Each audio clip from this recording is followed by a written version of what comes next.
Good evening, Americans, and welcome to The Ed Show tonight from New York. This is what's on the table tonight. Poll numbers sliding for 3 radical Republican governors. That's our lead story tonight. New comments from President Obama about the exit strategy in Libya. Even while more U.S. forces are joining the fight, what's that all about? Robert Greenwald's here tonight to talk about it. And 1 year ago, don't you remember the conversation? Republicans said it would be Armageddon if this health care reform bill passed. Well, since Armageddon never came, and since a lot more people are being covered, we thought we'd talk about it tonight. And the Glenn Beck channel, believe it or not, it could be a reality. I have some programming ideas. It's all coming up.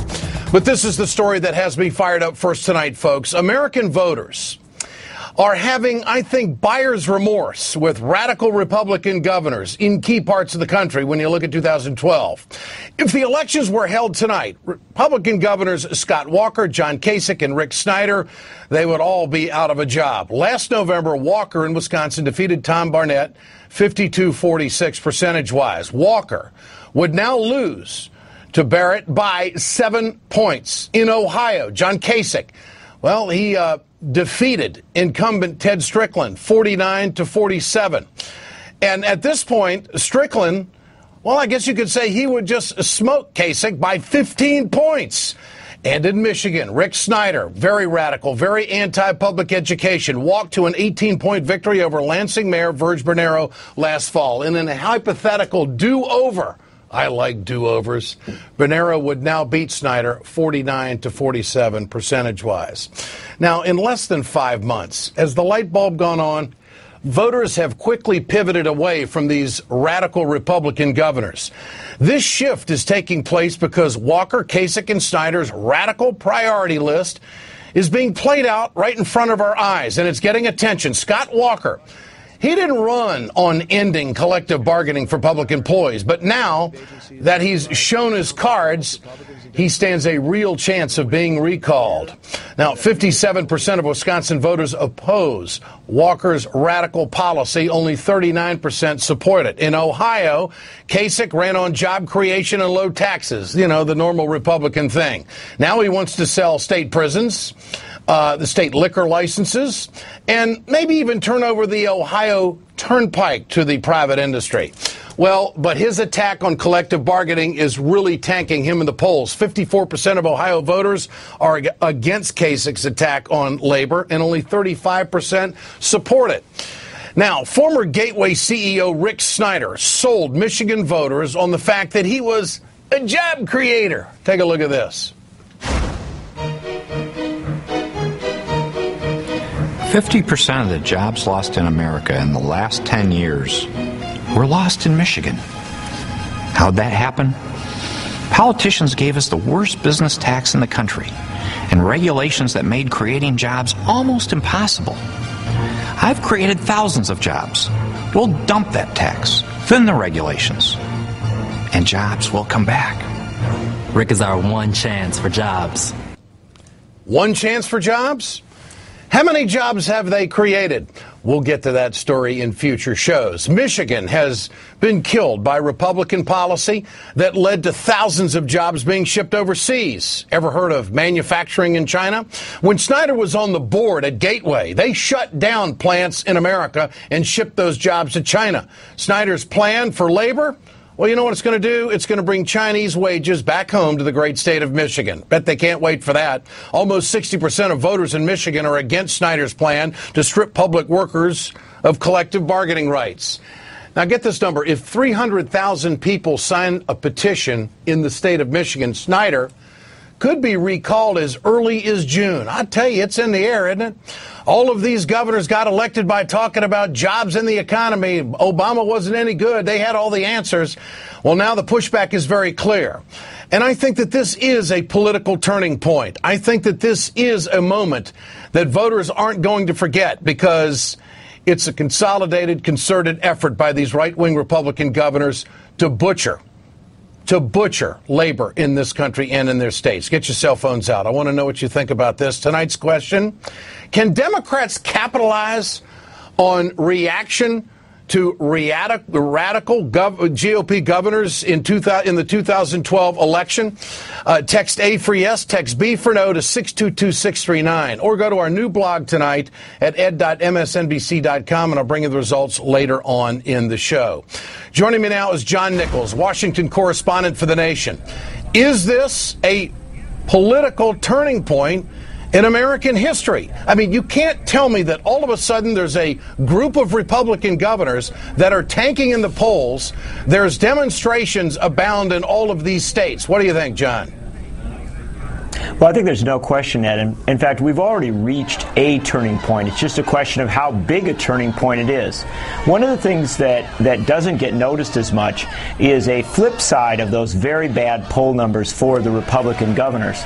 At the same time that you're seeing Governors Schneider, Kasich, and Walker fall down into the low 40s, high 30s in their approval ratings in some cases, President Obama's ratings are going up. In Wisconsin, he now has a 53 to 55% approval rating. You also see that in some of these states, Democratic officials who were kind of going down in their numbers have had great big bumps. Sherrod Brown, the Democratic senator from Ohio, has had a 10% increase in his approval ratings since the fight began in Ohio. Something significant's going on there, Ed. You know, this might be the best thing that happened to the Democrats coming up for 2012. You have got 20 states across America on a legislative level, on a local level, that have introduced bills to restrict or eliminate collective bargaining. 80% of union workers in this country are concentrated in 16 states. And they're not holding back at all. Is this going to backfire? Is this an opportunity for the Democrats, in your opinion? Well, there's simply no question it is an opportunity. One of the real questions is whether they take full advantage of it.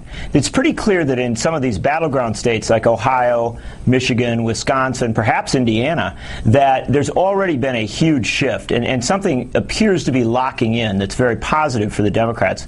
At a national level, it's clear that President Obama does have to say more and have to more clearly align himself with the cause of unions and working class Americans.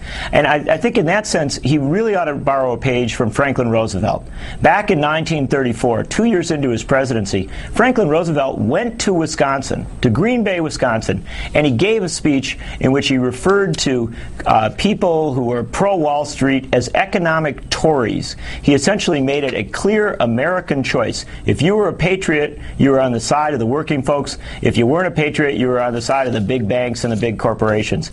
That was a huge turning point for Roosevelt, and from there on out, that's when he really started to see some of his incredible gains, both for Democratic congressional candidates and, of course, his landslide re-election in 1936. John Nichols, always putting it in historical perspective, and very well. I appreciate your take on this tonight and insight to all of it. I think this recall thing has got major legs. Thanks, John. For more on the national political impact of the story, we're joined tonight by Katrina vanden Heuvel, editor and a part owner of The Nation. Katrina, is this a bellwether moment for Democrats? Now, we've talked a lot on this show about a disgruntled base, but the other side is so radical. This just might be what the Obama administration, the re-election team needs and the Democrats need. What do you think? Oh, I think the extremist slashonomics of these arrogant governors is clearly exposing that we're witnessing an agenda that is designed to roll back the rights of working people in this country, not just labor unions, but the rights of working people. And they want to gut, they want to kneecap, they want to crush the middle class. My colleague at The Nation, John Nichols, laid it out well. I think he also pointed to an issue, which is, how can the Democrats really take advantage of this? Yes, there is overreach, and the Democrats, good people like Sherrod Brown, Debbie Stabenow, will benefit. But how do we reset the debate to take into account what the vast majority of Americans tell us they want in polls, which is a real focus on jobs and the economy, Ed, not just balancing deficits, which, by the way, these Republican governors don't care about. They want to use that as a cover to bash labor and to gut the middle class. And looking at the Republicans right now, these governors are radical, and they have been focused, on point, and relentless. You got to give them credit for that. They haven't backed off at all. But which one of the Republican national candidates running for president is going to be willing to stand up and say, you know, I think this guy Walker went too far in Wisconsin. I think Kasich is reaching too far. I'm going to distance myself and go more moderate.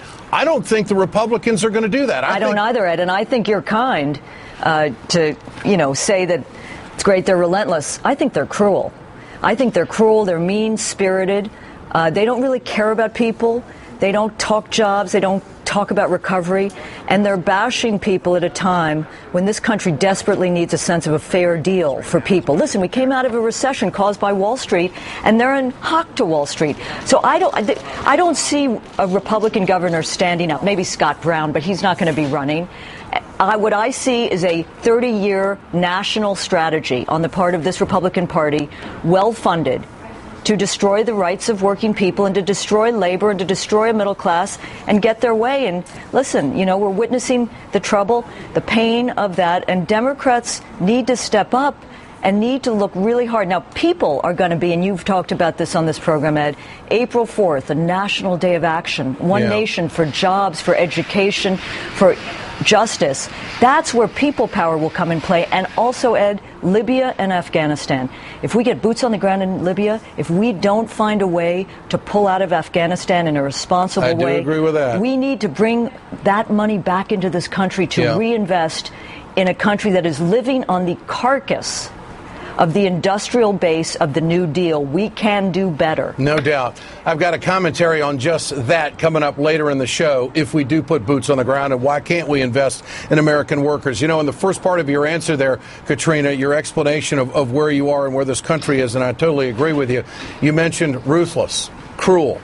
Well, this was just handed to me. Talking about the radical agenda.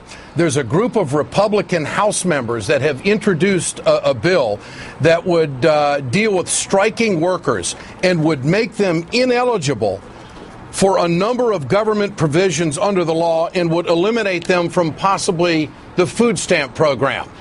Now, people would be striking because they want a better life. Yeah. They want a better chance. But this law, and it will probably get ramrodded through the House. It won't go anywhere in the Senate. But this is who they are. This is who they are. This is clear. This exposes. This reveals. Listen, this is a party, these House Republicans, these extremists want to take this country back to a time when even Charles Dickens couldn't have imagined such a stealth, cruel bill. Aren't we about giving people a right to an opportunity to work and make a living for their families? Don't they deserve a fair deal? This is despicable politics.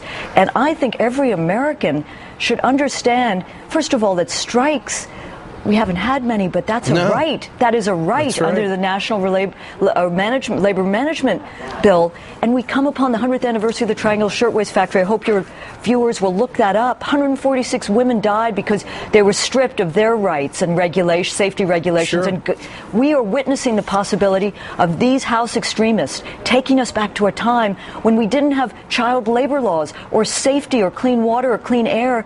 And they want to strip people of their rights. That's who they are. Katrina vanden Heuvel, always a pleasure. Thank you. Great to have you with us.